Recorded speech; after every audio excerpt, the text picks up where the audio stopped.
Assalamualaikum warahmatullahi wabarakatuh, saudaraku yang senantiasa dirahmati Allah. Semoga kita semua selalu diberikan kesehatan. Terima kasih yang sudah like, subscribe, dan komen. Jangan lupa untuk selalu mengikuti channel ini. Saudara-saudaraku yang senantiasa dirahmati Allah, mari belajar berakidah bersama Ustadz Adi Hidayat. Untuk mengetahui kekuatan iman, bisa dilihat amalnya. Jika amalnya kemudian meningkat, bagus, ini pertanda imannya juga sedang kuat. Jika amalnya lemah, maka ini menunjukkan sebaliknya. Maka pengertian terbaliknya juga demikian. Jika amalnya ini sedang lemah, ya kan, berkurang, hanya cukupkan pada yang fardu, itu pun terlambat, maka ini tanda melemahnya iman. Misalkan ada kewajiban sholat yang fardu dengan sunnah, ya. Sunnah sudah menurun terus, bahkan fardu pun sudah mulai agak jarang-jarang. Bahkan ada yang tidak mengerjakan sama sekali, bahkan cuma nunggu Jumatan sepekan sekali, itu pun duduk paling belakang dan seterusnya. Misal ini menunjukkan ada redup, maka kita, ya, misalnya yang menjadi koleganya, temannya, sahabatnya yang mengetahui itu, kalau ada yang mengatakan dirinya muslim tuh yang menyatakan diri menganut Islam, ya, namun ada tanda-tanda demikian, dibantu untuk didoakan, kan? Dengan doa kita di sepertiga malam, ya, dalam sujud kita, kemudian dakwahi dengan kelembutan, dengan cara yang baik, dengan tuntunan, kan? Bisa dengan tontonan, kalau tuntunan kita tunjukkan, ajak, dengan tontonan dikirimkan, ya, ceramah-ceramah yang menyejukkan, yang baik, hikmah dan sebagainya, sehingga ada sentuhan kepada jiwa untuk berubah. Demikian seterusnya. Iman disebut dengan tauhid ilmunya, kan? Ini disebut dengan fikih ilmunya. Pokoknya ada 6 pokok dasar, simpulnya disebut dengan rukun, ya. Kadang disebut dengan pokok, kadang disebut dengan simpul, ya. Kalau simpul itu bahasa Arabnya hablun, talinya hablun, kan? Sehingga kita sering mendengar istilah hablum minallah, kan? Hablum minallah, hablum minannas, kan? Hablum minallah urusannya terkait dengan ibadah, hubungan online kita yang terhubung dengan Allah. Kalau ibadah supportnya dari sini, ya, karena ibadah itu muncul nanti dari terapan iman jadi amal jadi soleh, amal soleh nanti rinciannya ibadah, kan? Ibadah nanti turunkan lagi menjadi hasanah nanti menjadi ajrun menjadi rahmat mendapatkan surga. Demikian menjadi soleh. Amal soleh ini nanti konsepsi detailnya di ibadah, ya kan? Ibadah ini bernilai hasanah mendapatkan ajrun itu pahala, ya kan? Lahum ajrun ghairu mamnun, dari sini mendapatkan rahmat. Kurang lebih petanya seperti ini kalau kita membaca Al-Quran atau bahkan di keterangan hadis-hadis Nabi SAW. Di sini ada sholat, ilmunya fikih, kita kenal fikih sholat, ya kan? Kalau di sini ada zakat, ilmunya fikih, kita kenal fikih zakat. Di sini ada umrah haji, ini ada ilmunya fikih, dikenal dengan apa? Fikih haji. Nah, di sini ada pokok juga, ada rukun, atau dikenal dengan simpulnya, ya kan? Simpulnya, hablun, talinya. Ya, kalau simpul kan dikuatkan, jadi penguat, kan?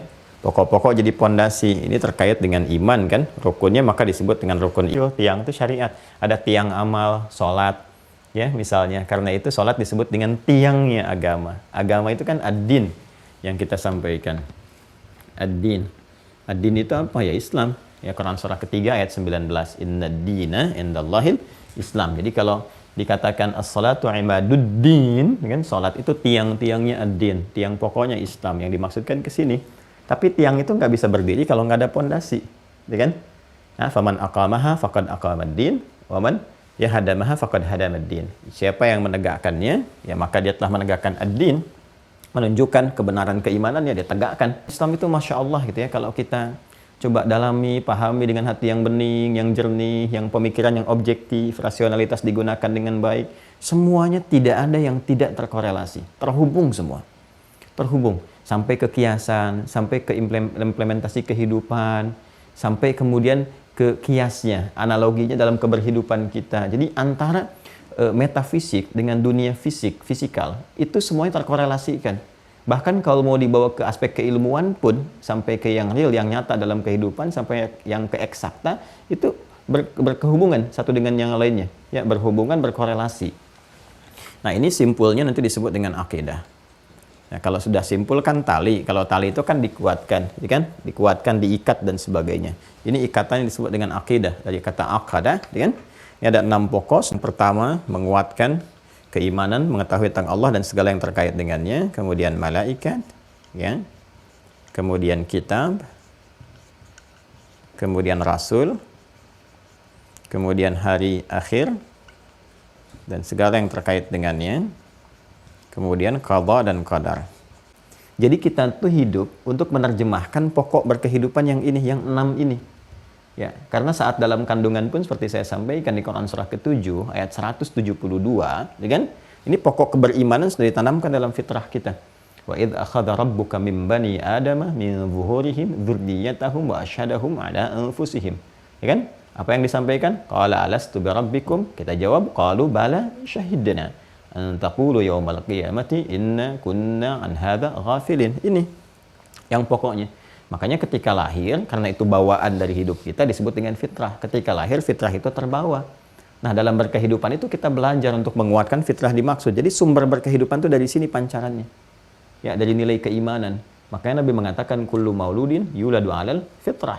Membawa fitrah iman. Dalam Al-Qur'an misalnya surah ke-30 Ar-Rum di ayat ke-30. Ya, fa'aqim wajhaka lid-dini hanifa. Maka tegakkan dirimu dalam berkehidupan mengacu pada ketentuan ad-din dengan cara yang benar, yang lurus.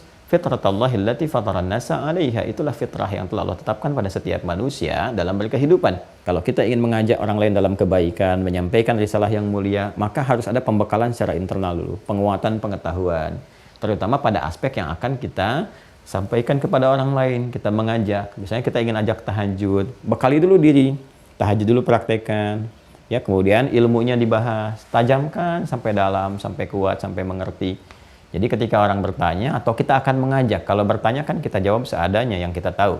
Tapi kalau kita ingin mengajak, kita mesti punya bekal pengetahuan yang kokoh. Ya, kalau ditanya kenapa tahajud, kita jawab, ya, selain pembuktian iman, Allah janjikan begini, dan saya rasakan itu ada ketenangan, ketentraman, dan sebagainya dalam berakidah. Dan toleransi yang sangat indah sekali, tanpa mencampuri sedikit pun, tanpa mengganggu, dan sebagainya. Maka apa yang turun? Qul ya ayyuhal kafirun. Katakan Muhammad SAW, hei orang-orang yang masih menutup diri dari risalah Islam. La a'budu ma ta'budun. Ya kan? Nah, kita komitmen saja. Aku tidak menyembah apa yang kalian sembah, wala antum abiduna ma'abud, dan kalian pun gak harus repot menyembah apa yang aku sembah. Masing-masing saja.